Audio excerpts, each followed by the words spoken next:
കൃഷ്ണായ വാസുദേവായ ഹരയേ പരമാത്മനെ പ്രണതക്ലേശനാശായ ഗോവിന്ദായ നമോ നമഃ. രാമായ രാമഭദ്രായ രാമചന്ദ്രായ വേധസേ രഘുനാഥായ നാഥായ സീതായ പതയേ നമഃ. ശ്രീ സീതാലക്ഷ്മണ ഭരത ശത്രുഘ്ന ഹനുമൽ സമേത ശ്രീരാമചന്ദ്രസ്വാമിനേ നമഃ. യത്ര യത്ര രഘുനാഥകീർത്തനം തത്ര തത്ര കൃതമസ്തകാഞ്ജലിം ബാഷ്പവാരി പരിപൂർണലോചനം മാരുതിം നമത രാക്ഷസാന്തകം. നമ്മൾ അയോധ്യയിൽ നിന്ന് 4 നാഴിക ദൂരമുള്ള നന്ദിഗ്രാമത്തിൽ പോയിട്ട് ഹനുമാൻ ഭരതനെ കണ്ടു എന്നും ആ ഭരതൻ എങ്ങനെയാണ് ശ്രീരാമചന്ദ്ര ഭഗവാൻ എങ്ങനെയാണ് കാട്ടിൽ വൽക്കലവും പിന്നെ മാന്തൂരമൊക്കെ ധരിച്ച് ഇരുന്നിരുന്ന അതുപോലെ തന്നെ ഫലമൂലാദികൾ മാത്രം ഭക്ഷിച്ച് മെലിഞ്ഞ് ഇരുന്നു. എനിക്ക് ആ ഭരതനെ കണ്ടു എന്നാണല്ലോ പറഞ്ഞത്. എന്നിട്ട് 4 പേരും കാഷായ വസ്ത്രം ധരിച്ച മന്ത്രിമാരും പിന്നെ എന്താണ് പൗരമുഖ്യന്മാരെയൊക്കെ കണ്ടു എന്നൊക്കെ പറഞ്ഞു അല്ലേ. അപ്പം നമുക്ക് എന്താ തോന്നുക വെച്ചാൽ ധർമ്മം തന്നെ സ്വരൂപം ധരിച്ചിരിക്കുകയാണ് തോന്നും ആ ഭരതനെ കണ്ടാൽ. അങ്ങനത്തെ ഭരതനോട് ഹനുമാൻ പറഞ്ഞു എന്ന് പറഞ്ഞിട്ടാണ് നമ്മൾ നിർത്തിയത് 55ാമത്തെ ശ്ലോകം. അപ്പോൾ നമുക്ക് 56ാമത്തെ ശ്ലോകത്തിലേക്ക് പോവാം. യം ത്വം ചിന്തയസേ രാമം താപസം ദണ്ഡകേ സ്ഥിതം അനുശോചസി കാകുസ്ഥ സത്വം കുശലമബ്രവീത്. ദണ്ഡകേ സ്ഥിതം, ദണ്ഡകത്തിൽ താമസിക്കുന്നവനും താപസനുമായ യം രാമം, യാതൊരു രാമനെ ത്വം ചിന്തയസേ അങ്ങൊന്ന് ചിന്തിക്കുന്നുവോ, അനുശോചസി ഓർത്ത് ദുഃഖിക്കുന്നുവോ, സഹ കാകുസ്ഥ ആ രാമൻ ത്വാം അങ്ങയോട് കുശലം അബ്രവീത് കുശലം പറഞ്ഞിരിക്കുന്നു. എന്താ പറഞ്ഞാൽ ദണ്ഡകവനത്തിൽ ഒരു താപസനെ പോലെ സഞ്ചരിക്കുന്ന ഒരു ഭഗവാനെ ചിന്തിച്ചിട്ടാണല്ലോ അങ്ങനെ വിട്ടിട്ടല്ലേ പോകുന്നത്. ഭഗവാനോട് പറഞ്ഞു അങ്ങ് വരണം, സാരില്ല, പിന്നെ അച്ഛൻ മരിച്ചപ്പോൾ അമ്മയുടെ വാക്കുകളൊന്നും കേൾക്കണ്ട, അങ്ങ് വന്ന് രാജ്യം ഭരിക്കണം എന്ന് പറഞ്ഞു. പറ്റില്ല എന്ന് എനിക്ക് അച്ഛൻ്റെ വാക്ക് സത്യമാക്കാതെ പറ്റില്ല പറഞ്ഞപ്പോൾ പാതുകം കൊടുത്ത് പോകുന്നതാണല്ലോ അന്ന് ദണ്ഡകവനത്തിൽ. പിന്നെ നേരെ അവിടുന്ന് ദണ്ഡകവനത്തിലേക്കാണല്ലോ പോയത്. അപ്പോൾ ദണ്ഡകവനത്തിൽ താമസിക്കുന്ന രാമനെയാണ് അങ്ങ് ഇപ്പം ധ്യാനിച്ചിരിക്കണത്. ആ രാമനെ പറ്റി ദുഃഖിച്ചിരിക്കും ചെയ്യണ്ട. അങ്ങനെ ഏത് രാമനെ പറ്റി ആണ് അങ്ങ് ദുഃഖിച്ചിരിക്കുന്നുവോ ആ രാമചന്ദ്രൻ അങ്ങയോട് കുശലം പറയുന്നു എന്ന് പറഞ്ഞാൽ അങ്ങോട്ട് അന്വേഷണം പറയാൻ പറഞ്ഞിരിക്കണു എന്ന് പറയുകയാണ്. യത്വം ചിന്തയസേ, അതായത് അവിടെ ദണ്ഡകവനത്തിലല്ല, രാമന് ദുഃഖമൊന്നുമില്ല എന്നും കൂടി പറയുകയാണേ. യത്വം ചിന്തയസേ രാമം താപസം ദണ്ഡകേ സ്ഥിതം അനുശോചസി കാകുസ്ഥ സത്വം കുശലമബ്രവീത്. 57 പ്രിയമാഖ്യാമി തേ ദേവാ ശോകം ത്യജ സുദാരുണം അസ്മിൻ മുഹൂർത്തെ ഭ്രാത്രാ ത്വം രാമേണ സഹ സംഗത. ദേവാ, ഹേ മഹാരാജാവേ, തേ അങ്ങയോട് പ്രിയം ആഖ്യാമി, എനിക്ക് സന്തോഷമുള്ളൊരു കാര്യം പറയാനാണ് ഞാൻ വന്നത്. സുദാരുണം ശോകം, ഈ വല്ലാത്ത ദുഃഖം അങ്ങയുടെ മുഖത്ത് കാണാണ്ട് അതിനെ ത്യജിച്ചാലും അസ്മിൻ മുഹൂർത്തെ, ഈ മുഹൂർത്തത്തിൽ ഭ്രാത്ര രാമേണ സഹ, സഹോദരനായ രാമനോടുകൂടെ സംഗത ചേരുന്നവനാകുന്നു. താമസിയാതെ രാമനെ കാണാറാവും, രാമനോട് ചേരാമെന്ന് പറയാണ്. അതായത് ഹേ ദേവ, അങ്ങയ്ക്ക് വളരെ സന്തോഷം തരുന്ന, അങ്ങയ്ക്ക് പ്രിയമായൊരു വർത്തമാനം പറയാനാണ് ഞാനിപ്പോൾ വന്നത്. ഞാൻ പറയാം. ഈ ദുഃഖം ത്യജിച്ചാലും ഈ മുഹൂർത്തത്തിൽ തന്നെ ഏട്ടനായ രാമനോടുകൂടി അങ്ങയ്ക്ക് ചേർച്ചയുണ്ടാവും. പ്രിയമാഖ്യാമി തേ ദേവാ ശോകം ത്യജ സുദാരുണം അസ്മിൻ മുഹൂർത്തെ ഭ്രാത്രാ ത്വം രാമേണ സഹ സംഗത. അതായത് വേഗം തന്നെ രാമനെ കാണാനുള്ള ഭാഗ്യം ഉണ്ടാവുക അങ്ങയ്ക്കെന്ന് പറയാണ്. സമരേ രാവണം ഹത്വാ രാമ സീതാം അവാപ്യ ച ഉപയാതി സമൃദ്ധാർത്ഥ സീത സഹ ലക്ഷ്മണ. അതായത് രാമൻ യുദ്ധത്തിൽ രാവണം ഹത്വ, രാവണനെ നിഗ്രഹിച്ചിട്ട് സീതയെ അവാപ്യ, സീതയെ തിരിച്ചു പ്രാപിച്ചിട്ട് സമൃദ്ധാർത്ഥ, സാധിച്ച കാര്യത്തോടു കൂടിയവന്, അതായത് എന്തിനാ പോയച്ചാൽ അത് സാധിച്ചിട്ട് സീതയോടുകൂടി ലക്ഷ്മണോടും കൂടിയവനായിട്ട് ഉപയാതി എത്തിയിരിക്കുന്നു. അവിടെ തന്നെ അടുത്തന്നെ എത്തിയിട്ടു എന്ന് പറയാണ്. അതായത് എത്തിയിട്ടില്ലെങ്കിൽ ഭരതൻ തീച്ചാടി ദേഹം ത്യജിക്കുന്ന പറഞ്ഞെന്ന്. അപ്പോൾ അപ്പോൾ പറയാണ് ഹനുമാൻ ഉണ്ടായതൊക്കെ പറഞ്ഞു. ശ്രീരാമൻ യുദ്ധത്തിൽ രാവണനെ കൊന്നു, എന്നിട്ട് സീതയെ വീണ്ടെടുത്ത് തൻ്റെ ശരിക്കും പറയാച്ച അവതാരത്തിൻ്റെ ഉദ്ദേശം സഫലമാക്കിയതിന് ശേഷം സീതാലക്ഷ്മണ സമേതനായിട്ട് അടുത്തന്നെ എത്തിയിരിക്കുന്നു. സമരേ രാവണം ഹത്വാ രാമ സീതാം അവാപ്യ ച ഉപയാതി സമൃദ്ധാർത്ഥ സ സീത സഹ ലക്ഷ്മണ. ഏവമുക്തോ മഹാതേജ ഭരതോ ഹർഷമൂർച്ഛിത പപാത ഭുവി ച സ്വസ്ഥ കൈകേയി പ്രിയനന്ദന. ഏവമുക്ത ഇങ്ങനെ പറഞ്ഞ മഹാതേജ ഭരത, വലിയ തേജസ്വിയായിട്ടുള്ള ഭരതൻ, ഹർഷമൂർച്ഛിത അതായത് ശരിക്ക് സന്തോഷം കൊണ്ട് മോഹാത്സ്യപ്പെട്ടവനും സ്വസ്ഥനല്ലാത്തവനുമായിട്ട് കൈകേയി പ്രിയനന്ദന, കൈകേയിയുടെ പ്രിയപുത്രൻ ചൽ ഭരതൻ ഭുവി പപാത, പാവട്ടോ അത്രയ്ക്ക് സ്നേഹമുണ്ട് അല്ലേ. കൈകേയിയുടെ പുത്രനായിട്ടുള്ള ഈ ഭരതൻ ഹനുമാൻ പറഞ്ഞത് കേട്ടപ്പോൾ സന്തോഷം കൊണ്ട് എന്താ വരാത്തതെന്ന് വിചാരിച്ചിരിക്കുക. അതങ്ങോട്ട് കേട്ടപ്പോഴുള്ള സന്തോഷം കൊണ്ട് ബോധം കെട്ട് വീണ്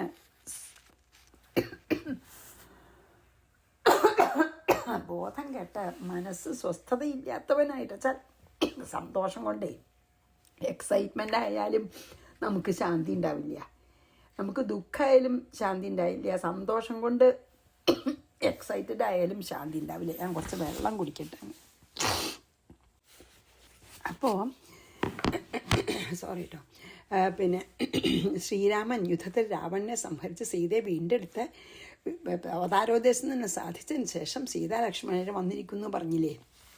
അത് കേട്ടപ്പോഴാണ് കൈകേയിയുടെ പുത്രനായിട്ടുള്ള ഭരതൻ സന്തോഷം കൊണ്ട് മോഹാത്സ്യപ്പെട്ടു വീണു എന്നാണ് നമ്മൾ പറഞ്ഞത്. ഏവമുക്തോ മഹാതേജ ഭരതോ ഹർഷമൂർച്ഛിത പപാത ഭുവി ചാസ്വസ്ഥ കൈകേയി പ്രിയനന്ദന. ആലിംഗ്യ ഭരത ശീഘ്രം മാരുതിം പ്രിയവാദിനം ആനന്ദജൈരശ്രുജലൈ സിഷേച ഭരതം ഭരതകവിം. പ്രിയവാദിനം അതായത് അത്ര തനിക്ക് ഏറ്റവും സന്തോഷം നൽകുന്ന വാർത്ത പറഞ്ഞ മാരുതിം അതായത് ഹനുമാനെ ഭരതൻ ശീഘ്രം ആലിംഗ്യ വേഗം കെട്ടിപ്പിടിച്ചിട്ട് ആനന്ദജൈഹി ആനന്ദക്കണ്ണീര് ആനന്ദജൈഹി അശ്രുജലൈഹി ആനന്ദം കൊണ്ടുണ്ടായത് ആനന്ദത്തിൽ നിന്ന് ജനിച്ച ആനന്ദജൈഹിച്ച എന്താ ആനന്ദത്തിൽ നിന്ന് ജനിച്ച മീൻസ് ആനന്ദം കൊണ്ടുണ്ടായ അശ്രുജലം ആനന്ദക്കണ്ണീര് കപിം വാനരനെ സിഷേച്ച നനച്ചു. ആനന്ദക്കണ്ണീരുകൊണ്ട് ഹനുമാനെ നനച്ചു എന്ന്. അതായത് തനിക്ക് ഇത്ര സന്തോഷം തരുന്ന വർത്തമാനം അറിയിച്ച ഹനുമാനെ ഭരതൻ വേഗം ഗാഠമായിട്ട് ആലിംഗനം ചെയ്തിട്ട് സന്തോഷം കൊണ്ട് അതായത് ആനന്ദാശ്രുക്കളാൽ ഈ ഹനുമാനെ അഭിഷേകം ചെയ്തു എന്ന് പറയാം, അല്ലെങ്കിൽ നനച്ചു എന്ന് പറയാം. എന്താ വെച്ചാൽ അഭിഷേകം ചെയ്തു എന്ന് തന്നെ പറയാം. ആലിംഗ്യ ഭരത ശീഘ്രം മാരുതിം പ്രിയവാദിനം. പ്രിയവാദിനം എന്ന് പറഞ്ഞാൽ പ്രിയം പറഞ്ഞ ആള്. ആനന്ദജയി അശ്രുജലൈ ആനന്ദക്കണ്ണീരാണ്, അപ്പം തണുത്ത ജലവും അങ്ങനെയാണ് പറയുക. ദുഃഖം കൊണ്ട് കരയുമ്പോൾ നമ്മുടെ കണ്ണീര് ചൂടാവൂത്രേ, സന്തോഷം കൊണ്ട് കരയുമ്പോൾ നമ്മുടെ കണ്ണീര് തണുപ്പാവൂത്രേ. എന്തായാലും ആനന്ദജൈരശ്രുജലൈ ശിഷേച ഭരതകവിം ദേവോ വാ മാനുഷോ വാ ത്വമനുക്രോശാദിഹാഗത പ്രിയാഖ്യാനസ്യ തേ സൗമ്യ ദദാമി ബ്രുവതോ വരം. ത്വം നീ അനുക്രോശാത് ചെന്താ കാരുണ്യം കൊണ്ട് ദയ കൊണ്ട് ഇഹ ആഗത നീ എന്നോടുള്ള ദയ കൊണ്ടാണ് അപ്പം നീ ഇവിടെ ഈ വർത്തമാനം വന്ന് പറഞ്ഞത്. ദേവഹ വാ ദേവനോ മാനുഷ വാ മനുഷ്യനോ സൗമ്യ ഹേ സാധോ പ്രിയാഖ്യാനസ്യ ബ്രുവത ഏ എനിക്ക് ഇത്ര സന്തോഷം തരുന്ന വർത്തമാനം പറഞ്ഞ് നിനക്ക് വരം വരത്തി ദദാമി ഞാൻ നിനക്ക് എന്തെങ്കിലും വരം തരാൻ പോവുകയാണെന്ന്. എന്ത് വേണമെച്ചാ ചോദിച്ചോളൂ, അത്ര സന്തോഷമായി നിൽക്കുന്ന. അതായത് എന്നോടുള്ള കാരുണ്യം കൊണ്ട് ഇവിടെ വന്ന് നീ ദേവനാണോ മനുഷ്യനാണോ എന്നൊന്നും എനിക്ക് അറിയില്ല. ശരിക്കും വാനരൻ മനുഷ്യരൂപം എടുത്തിട്ട് പോയി എന്നല്ലേ പറഞ്ഞത്. അപ്പോൾ മനുഷ്യനായിട്ടാണ് അവിടെ മുമ്പിൽ എത്തിയത്. അപ്പോൾ ഭരതൻ പറയാണ്, എനിക്ക് ഈ ഒരു നല്ല മംഗള വർത്തമാനം എന്നോട് വന്ന് പറഞ്ഞ നിൻ്റെ കാരുണ്യം വളരെയാണ്. മാത്രമല്ല നീ ദേവനാണോ മനുഷ്യനാണോ ഒന്നും എനിക്കറിയില്ല. പിന്നെ വളരെ എനിക്ക് പ്രിയം ചെയ്ത പിന്നെ ആ മനുഷ്യനാണെന്ന് മാത്രമേ എനിക്കറിയുള്ളൂ. ഇത്ര എനിക്ക് സന്തോഷമുള്ള വർത്തമാനം എന്നോട് അറിയിച്ച് നിനക്ക് എന്ത് വരാണ് വേണ്ട വെച്ചാൽ അഭീഷ്ടവരത്തെ ഞാൻ ഞാൻ തരുന്നു എന്ന് പറയാണ്. അത്ര സന്തോഷമായി. ദേവോ വാ മാനുഷോ വാ ത്വമനുക്രോശാദിഹാ ഗത. എനിക്കറിയില്ല നീ ദേവനാണോ മനുഷ്യനാണെന്ന്. അതാണ് ദേവോ വാ മാനുഷോ വാ, എന്നിൽ കാരുണ്യം കാണിച്ച ഒരാളാണ്, അതുറപ്പാണ്. ത്വം അനുക്രോശാദിഹാ ഗത, എന്നോട് കാരുണ്യം കാണിച്ചാണ്. പ്രിയാഖ്യാനസ്യ, എന്തുകൊണ്ടാണ് കാരുണ്യം പറഞ്ഞ, എനിക്ക് എത്ര ഇഷ്ടമുള്ള മംഗളവർത്തമാനം പറഞ്ഞു. തേ സൗമ്യ, ഹേ സൗമ്യശീല, ദദാമി ബ്രുവതോ വരം, എന്ത് വരാ വേണ്ടച്ചാ പറഞ്ഞോളൂ എന്ന്. ഗവാം ശതസഹസ്രം ച ഗ്രാമാണാം ച ശതം വരം സർവാഭരണ സമ്പന്ന മുഗ്ധ കന്യാസ്തു ഷോഡശ. അതായത് ഗവാം ശതസഹസ്രം ച, 100,000 പൈക്കളെ വേണോ, പശുക്കളെ വേണോ തരാം. ഗ്രാമാണാം ശതം ച, 100 ഗ്രാമങ്ങളെ തരാം. സർവാഭരണ സമ്പന്ന, സർവാഭരണങ്ങളും അണിഞ്ഞ് സർവാലങ്കാരഭൂഷിതയായിട്ടുള്ള മുഗ്ധ സുന്ദരികളായിട്ടുള്ള ഷോഡശ കന്യ, 16 കന്യകളെയും ഞാൻ വരം ദദാമി, തരാം. ഞാൻ എന്ത് വേണമെങ്കിൽ തരാം എന്ന് പറഞ്ഞതിന് ശേഷം പറയാണ്, നിനക്ക് 100,000 പശുക്കൾ വേണോ, ഞാൻ തരാം. 100 ഗ്രാമങ്ങൾ വേണോ, അതും തരാം. ഇതെല്ലാതും തരാം. 100,000 പശുക്കളെയും 100 ഗ്രാമങ്ങളെയും സർവാലങ്കാരഭൂഷിതകളായിട്ടുള്ള 16 സുന്ദരികളായിട്ടുള്ള കന്യകമാരെയും ഞാൻ നിനക്ക് അനുഗ്രഹം ആയിട്ട്, എൻ്റെ സന്തോഷത്തിന് ഞാൻ നിനക്ക് ഇതാ നൽകുന്നു. ഗവാം ശതസഹസ്രം, 100,000 പശുക്കൾ. ച ഗ്രാമാണാം ച ശതം, 100 ഗ്രാമം. ശതം വരം സർവാഭരണ സമ്പന്ന, സർവാലങ്കാരഭൂഷിതകളായിട്ടുള്ള മുഗ്ധാഹ കന്യാസ്തു ഷോഡശ, മുഗ്ധവന സുന്ദരികളായിട്ടുള്ള കന്യകമാരെ എത്ര, 16 കന്യകമാരെയും തരാം. ഷോഡശ അല്ലേ, ഗവാം ശതസഹസ്രം ച ഗ്രാമാണാം ച ശതം വരം സർവാഭരണ സമ്പന്ന മുഗ്ധ കന്യാസ്തു ഷോഡശ. അങ്ങനെ ഭരതൻ പറഞ്ഞു. ഈ 3 വരിയാണ് കേട്ടോ, 63, 64.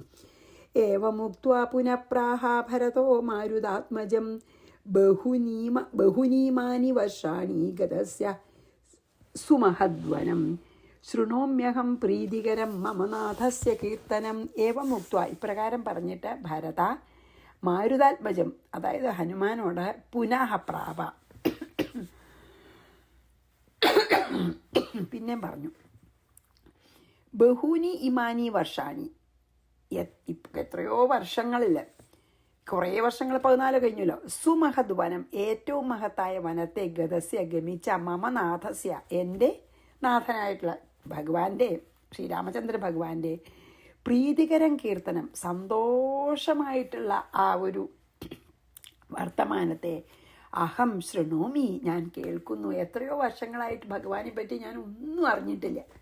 എൻ്റെ സഹോദരനായിട്ടുള്ള ശ്രീരാമചന്ദ്രസ്വാമിയെ പറ്റിയിട്ട് ഞാൻ എത്രയോ വർഷങ്ങളായിട്ട് ഒന്നും കേട്ടിട്ടില്ല. ഇപ്പം ഇതാ വളരെ മംഗളകരമായിട്ടുള്ള വാർത്ത ഞാൻ കേൾക്കണമെന്നാണ്. ഇങ്ങനെ ഹനുമാൻ ചോദിക്കാതെ തന്നെ ഭരതൻ വരം കൊടുത്തു. എന്നിട്ട് പിന്നെ ഭരതൻ പറയാണ്, എൻ്റെ രക്ഷിതാവ്, എന്നെ രക്ഷിക്കേണ്ട ആളെ, എൻ്റെ നാഥനായിട്ടുള്ള എൻ്റെ സഹോദരൻ ആ ഘോരവനത്തിലേക്ക് പോയിട്ട് എത്രയോ വർഷങ്ങളായി. ഇതുവരെ ഞാൻ അദ്ദേഹത്തിനെ പറ്റി ഒന്നും കേട്ടിട്ടില്ല. ഇപ്പോൾ വളരെ സന്തോഷം നൽകുന്ന അദ്ദേഹത്തെക്കുറിച്ചുള്ള ഈ വർത്തമാനം ഞാൻ അങ്ങയിൽ നിന്നാണ് ഇപ്പം ഞാൻ കേട്ടത്, ആദ്യമായിട്ട് കുറേ കാലം കഴിഞ്ഞിട്ടെന്ന്. ഏവമുക്ത്വാ പുനഃപ്രാഹ ഭരതോ മാരുതാത്മജം ബഹൂനീമാനി വർഷാണി ഗതസ്യ സുമഹദ്വനം ശൃണോമ്യഹം പ്രീതികരം മമ നാഥസ്യ കീർത്തനം. 65 കല്യാണീ ബദഗാഥേയം ലൗകികീ പ്രതിഭാതി മേ ഏതി ജീവന്തമാനന്ദോ നരം വർഷശതാദ് അഭി. ലൗകികി ഇയം ഗാഥ, ലോകത്തിൽ സാധാരണമായിട്ടുള്ള ഈ ഗാനം, മമ എനിക്ക്, കല്യാണി പ്രതിഭാതി വളരെ മംഗളകരമാണെന്ന് തോന്നുന്നു. ജീവന്തം നരം, ജീവിച്ചിരിക്കുന്ന മനുഷ്യനെ ശതാദ് അഭി 100 വർഷത്തിനുള്ളിലെങ്കിലും ആനന്ദം ഏതി ആനന്ദം പ്രാപിക്കും. എന്താ പറഞ്ഞ വെച്ചാൽ ജീവിച്ചിരിക്കുന്ന ഒരു മനുഷ്യന് 100 വർഷത്തിനുള്ളിലെങ്കിലും ആനന്ദം കിട്ടാതിരിക്കില്ല എന്ന ഒരു പഴഞ്ചൊല്ല് പോലെ ഉണ്ടാണ്. അതായത് പിന്നെ 100 വർഷത്തിനുള്ളിലെങ്കിലും എന്തെങ്കിലും സന്തോഷം ഉണ്ടാവും എന്ന് പറയണ, 100 വർഷമൊക്കെ ജീവിച്ചാൽ അതിൽ കുറേ സന്തോഷം ഉണ്ടാവുമല്ലോ എന്ന് പറയും ചിലരെ. അപ്പോൾ എത്ര ദുഃഖം അനുഭവിക്കുന്ന ആളാണെങ്കിലും എപ്പോഴെങ്കിലുമൊക്കെ ഒരാൾക്ക് സുഖം ഉണ്ടാവും എന്ന് പറയാം. അത്രയേ ഉള്ളൂ അതിനർത്ഥം. എത്രയോ ദുഃഖങ്ങൾ ഒരു ജീവിതത്തിൽ വന്നാലും ആ ആൾക്കും 100 വർഷമൊക്കെ ജീവിച്ചിരുന്നാൽ എപ്പോഴെങ്കിലും സുഖവും അനുഭവം ഉണ്ടാവുമെന്ന്. അതായത് നമ്മൾ പറയെന്താ, സുഖസ്യാനന്തരം ദുഃഖം, ദുഃഖസ്യാനന്തരം സുഖം. സാധാരണ എല്ലാവർക്കും അങ്ങനെയാണ്. പക്ഷെ നമ്മൾ ചിലപ്പോൾ അല്ലാണ്ടും കാണും. അതായത് കുറേ ദുഃഖം അനുഭവിക്കും. എന്താ ചില ആൾക്കാർക്ക് അധികം ദുഃഖവും ഇല്ല അല്ലേ. പക്ഷെ സാധാരണ നിലയ്ക്ക് എന്താ പറയുക വെച്ചാൽ സുഖസ്യാനന്തരം ദുഃഖം, ദുഃഖസ്യാനന്തരം സുഖം. അതായത് ഒരു സുഖം കഴിഞ്ഞാൽ ഒരു ദുഃഖം, ഒരു ദുഃഖം കഴിഞ്ഞാൽ ഒരു സുഖം, അങ്ങനെ അങ്ങനെ അങ്ങനെ വരുന്നൊക്കെയാണ് പറയുക. അങ്ങനെ ആ രീതിയിലാണ് ഈ ലോകത്തിൽ എല്ലാവരുടെയും അനുഭവം. അതുപോലെ ഞാൻ ഇപ്പോൾ കുറേ കാലം ദുഃഖം അനുഭവിച്ചു, ഏട്ടനെ പറ്റി പറയാതെ അറിയാതെയൊക്കെ. ഇപ്പം എനിക്കും ആ സുഖാനുഭവം ഉണ്ട് ഏട്ടനെ പറ്റി കേട്ടിട്ടെന്നേ അർത്ഥമുള്ളൂ. കല്യാണീപദഗാഥേയം ലൗകികീ പ്രതിഭാതിമാ ഏതി ജീവന്തമാനന്ദോ നരം വർഷശതാദപി. 100 വയസ്സ് വരെ ജീവിച്ചാൽ എപ്പോഴെങ്കിലും സുഖമൊക്കെ ഉണ്ടാവും എന്ന് പറയണ പോലെ ഇപ്പം എനിക്ക് സുഖമായി. രാഘവസ്യ ഹരീണാം ച കഥമാസീൽ സമാഗമാ തത്വമാഖ്യാഹി ഭദ്രം ദേ വിശ്വസേയം വചസ്തവ. രാഘവനും ഹരീണാം ച ഹരികൾക്കും, അതായത് വാനരന്മാർക്കും, സമാഗമ ചേർച്ച കഥം ആസീത്, എങ്ങനെയാണ് വാനരന്മാരെ കണ്ടുമുട്ടിയത് ഭഗവാൻ?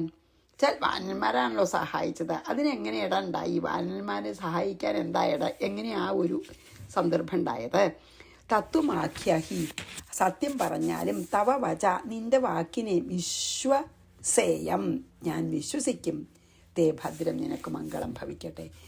അതായത് വാനരന്മാരായിട്ട് എങ്ങനെ ഒരു സഖ്യം എൻ്റെ സഹോദരൻ ചെയ്തത്, ശ്രീരാമനും വാനന്മാർക്കും തമ്മിൽ ചേർച്ച എങ്ങനെയുണ്ടായി, അത് നീ ഒന്ന് പറയണം. എങ്ങനെയാണ് വാനന്മാരെ കണ്ടുമുട്ടിയത്, എങ്ങനെയാണ് മറ്റേ ഭഗവാൻ സഖ്യം ചെയ്തത് ശ്രീരാമചന്ദ്രൻ, അതൊക്കെ ഒന്ന് പറയൂ. നിന്റെ വാക്കിന് എനിക്ക് നല്ല വിശ്വാസമാണ്, നിനക്ക് മംഗളം ഭവിക്കട്ടെ എന്ന് പറഞ്ഞു. രാഘവസ്യ ഹരീണാം ച കഥമാസിൽ സമാഗമ തത്വമാഖ്യാഹി ഭദ്രം ദേ വിശ്വസേയം വചസ്തവ. ഇനി 67 കേട്ടോ.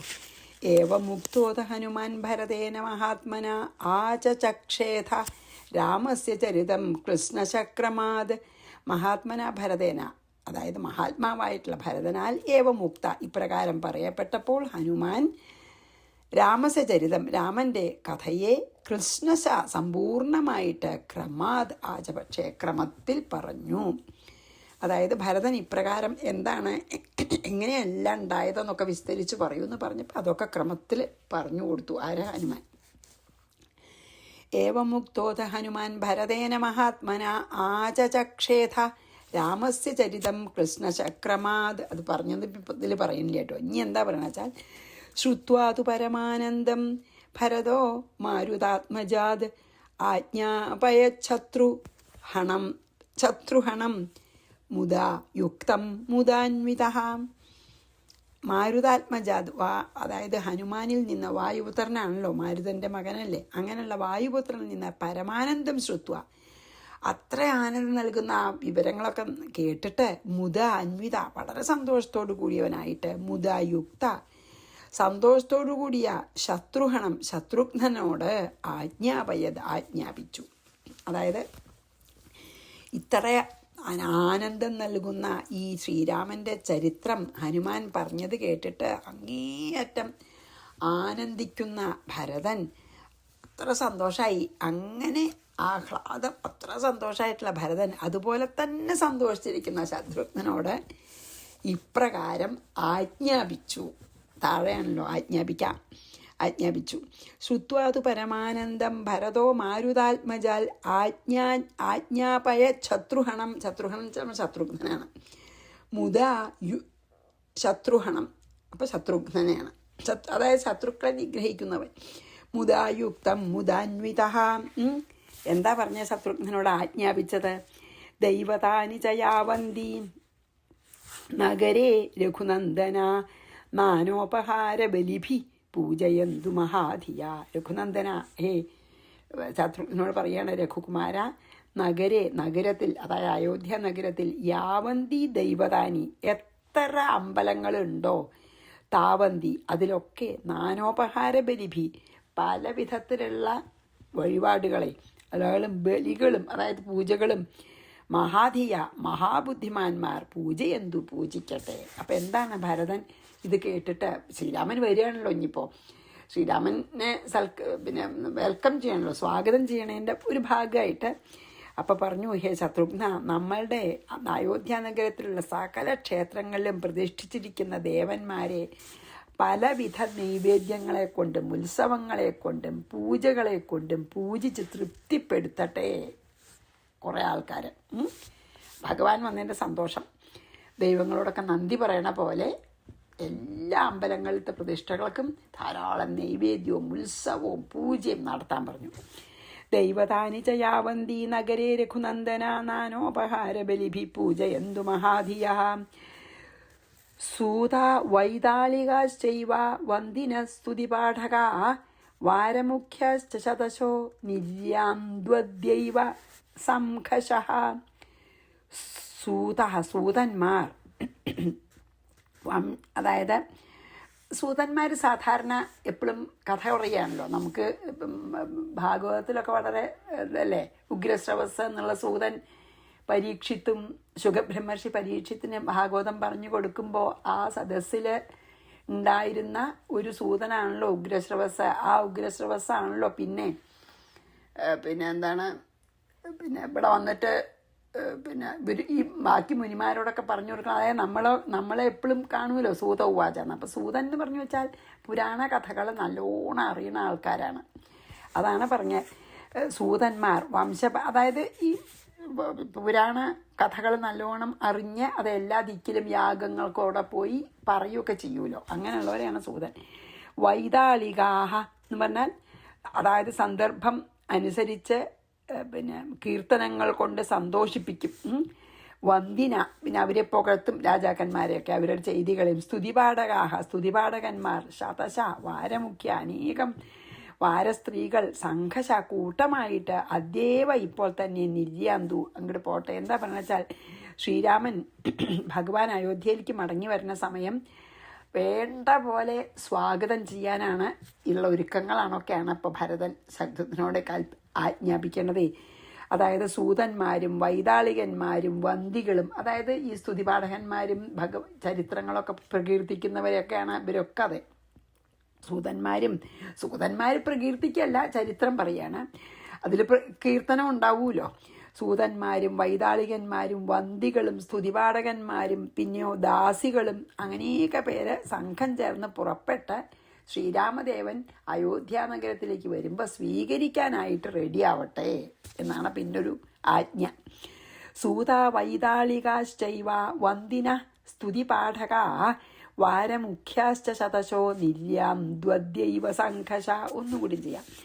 രാജധാരാസ്തഥാമാത്യാഹ സേനാ ഹസ്ത്യശ്വപത്തയ ബ്രാഹ്മണാശ്ച തഥാ പൗരാ രാജാനോ യേ സമാഗതാ നിര്യാന്തുരാഘവസ്യാദ്യ ദ്രഷ്ടും ശിശിനിഭാനനം. രാജധാര മീൻസ് ഭാര്യമാര്, തഥാ അമാത്യാഹ മന്ത്രിമാര്, അതായത് രാജാവിൻ്റെ പത്നിമാര്, അതായത് പട്ടമഹിഷികള്, പിന്നെ മന്ത്രിമാര്, ഹസ്ത്യശ്വരഥപത്തയെ സേന, അതായത് ആന, കുതിര, രഥം, കാലാള് അടങ്ങുന്ന സൈന്യം, ബ്രാഹ്മണര്, തഥാ പൗര, പിന്നെ അയോധ്യയിലത്തെ പൗരന്മാരും, സമാഗത വന്നിരിക്കുന്ന ഏ രാജാനഹ യാതൊരു രാജാക്കന്മാർ, രാഘവസ്യ രാമൻ്റെ ശശിനിഭാനനം ചന്ദ്രൻ്റെ മുഖത്തിന് തുല്യമായ, അതായത് ചന്ദ്രൻ്റെ ഉദിച്ചുയരുന്ന പൂർണ്ണചന്ദ്രൻ്റെ പ്രകാശത്തോടു കൂടിയ അല്ലെങ്കിൽ അത്ര ശോഭയോടു കൂടിയ ഭഗവാനെ ദർശിക്കാൻ നിര്യാന്തു റെഡിയാവട്ടെ എന്ന്. അതായത് പട്ടമഹിഷിമാർ, രാജാവിൻ്റെ ഭാര്യമാർ, മന്ത്രിമാർ, ആന, കുതിര, തേര്, കാലാള്, ഇങ്ങനെ അടങ്ങുന്ന സൈന്യങ്ങൾ, ബ്രാഹ്മണർ, പിന്നെന്താണ് അയോധ്യയിലത്തെ പൗരന്മാർ, ഇവരൊക്കെ വന്നിരിക്കുന്ന രാജാക്കന്മാർ എന്നിവരെല്ലാം അവിടെ ഗസ്റ്റായിട്ട് വന്ന രാജാക്കന്മാർ എല്ലാവരും ശ്രീരാമൻ്റെ പൂർണ്ണചന്ദ്രനെ പോലെ പ്രകാശിക്കുന്ന, അല്ലെങ്കിൽ നമുക്ക് ആനന്ദം നൽകുന്ന ആ മുഖം കാണാൻ പോകട്ടെ. അത്ര സ്വാഗതമാണ്. ശ്രീരാമൻ വരികയാണെന്നുള്ള ആ വിവരം അങ്ങോട്ട് കേട്ടപ്പോൾ എല്ലാവരെയും അറിയിക്കാൻ പറഞ്ഞു. അവരൊക്കെ പിന്നെ ഭരതൻ്റെ ആശ്രമത്തിൽ വന്ന് അവരൊക്കെ അവിടെ ശ്രീരാമൻ വരണു എന്നുള്ള ആ ഒരൊറ്റ വാർത്ത തീ പോലെ പരന്നു. അപ്പം എല്ലാവരും ഭരതൻ്റെ ആ നന്ദിഗ്രാമത്തിലേക്ക് അങ്ങോട്ട് ഓടിയെത്തി. അപ്പം അവരോട് പറയാണ് എല്ലാവരും ഇനി ശ്രീരാമൻ്റെ ആ ചന്ദ്രനെ പോലും വെല്ലുന്ന മുഖത്തെ കാണാൻ റെഡിയായിട്ട് പോട്ടെ എന്ന് പറഞ്ഞു. അപ്പം നിർത്താം. രാജധാരാസ്തഥാമാത്യാ സേനാഹസ്ത്യശ്വപത്തയഃ ബ്രാഹ്മണാശ്ച തഥാ പൗരാ രാജാനോ യേ സമാഗതാ നിര്യാന്തു രാഘവസ്യാദ്യ ദ്രഷ്ടും ശശിനിഭാനനം. ശശി ചന്ദ്രനാണല്ലോ. ചന്ദ്രനെ പോലെ പ്രകാശിക്കുന്ന മുഖം എല്ലാവർക്കും കാണുമാറാകട്ടെ. അതാണ്. ശ്രീകൃഷ്ണാർപ്പണമസ്തു. സർവത്ര ഗോവിന്ദനാമ സങ്കീർത്തനം. ഗോവിന്ദ ഗോവിന്ദ. ശ്രീ സീതാലക്ഷ്മണ ഭരതശത്രുഘ്ന ഹനുമൽ സമേത ശ്രീരാമചന്ദ്രസ്വാമിനേ നമഃ.